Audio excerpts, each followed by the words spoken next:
అధికారంలో ఉండగా వైజాగ్ వైసీపీ నేతలు అప్పటి ప్రతిపక్షాన్ని టార్గెట్ చేశారు.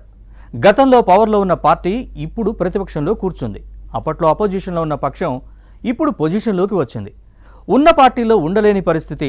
అప్పట్లో నోరు పారేసుకోవడంతో ఇప్పుడు అధికార కూటమి పార్టీలోకి వెళ్లలేని దుస్థితి. దీంతో కేసుల నుంచి తప్పించుకొని తమ వ్యాపారాల్ని కాపాడుకునేందుకు ఫ్యాన్ పార్టీ నేతలు కాంగ్రెస్ వైపు చూస్తున్నారా? చేర్చుకుంటే భారీగా ఫండింగ్ చేస్తామని హస్తినలో హస్తం పార్టీ పెద్దలతో చర్చలు జరిపారా? ఏపీలోనే తెచ్చుకోవాలని ఏఐసీసీ పెద్దలు చెప్పడంతో ఇప్పుడు పీసీసీ చీఫ్ షర్మిల వైపు చూస్తున్నారా? రాజకీయ రక్షణ కోసం అభయాస్తాన్ని కోరుతున్న వైసీపీ నేతలు ఎవరు? Let us watch this inside story. YCP అధినేత జగన్ తీరు పట్ల అసంతృప్తితో ఉన్న వైజాగ్ నేతలు పార్టీ మారే ప్లాన్ లో ఉన్నారు. అధికారంలో ఉన్నప్పుడు అప్పటి ప్రతిపక్ష నేతలు చంద్రబాబు, లోకేష్, పవన్ కళ్యాణ్ ను టార్గెట్ చేయడంతో ఇప్పుడు పవర్ లో ఉన్న కూటమిలో చేరే పరిస్థితి లేదు. దీంతో ప్రత్యామ్నాయంగా కాంగ్రెస్ వైపు చూస్తున్నారట. ఇక రాష్ట్రంలో అధికారంలోకి వచ్చిన కూటమి ప్రభుత్వ దూకుడుతో విశాఖ ఫ్యాన్ పార్టీ నేతల వెన్నులో వణుకు పుడుతోంది. ఎప్పుడు ఏ కేసులు వచ్చి పడతాయోనని తెగ టెన్షన్ పడుతున్నారు.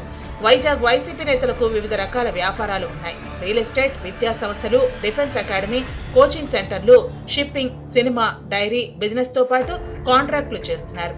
ఫ్యాన్ పార్టీ పవర్ లో ఉన్నప్పుడు తమ వ్యాపార సామ్రాజ్యాలను విస్తరించుకున్నారు. నిబంధనలకు విరుద్ధంగా బిజినెస్ చేసినా అధికారులు కన్నెత్తి చూడలేదు. పైగా లోపాయికారిగా సహకరించారు. ఫ్యాన్ పార్టీ పాలనలో భారీగా లబ్ధి పొందిన నేతలు తాడేపల్లి అధినేత చెప్పినట్లు నడుచుకునేవారు. హైకమాండ్ ఆదేశాల ప్రకారం అప్పటి ప్రతిపక్షాలపై తీవ్రస్థాయిలో విమర్శలు చేసేవారు.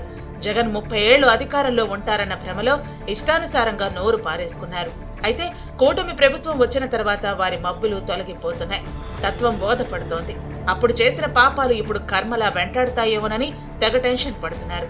తమ వ్యాపార సంస్థలపై ఎప్పుడు ఏ దర్యాప్తు సంస్థలు వచ్చి దాడి చేస్తాయో, ఏ టైంలో అరెస్టులు చేస్తారో అని నిద్రలేని రాత్రులు గడుపుతున్నారు.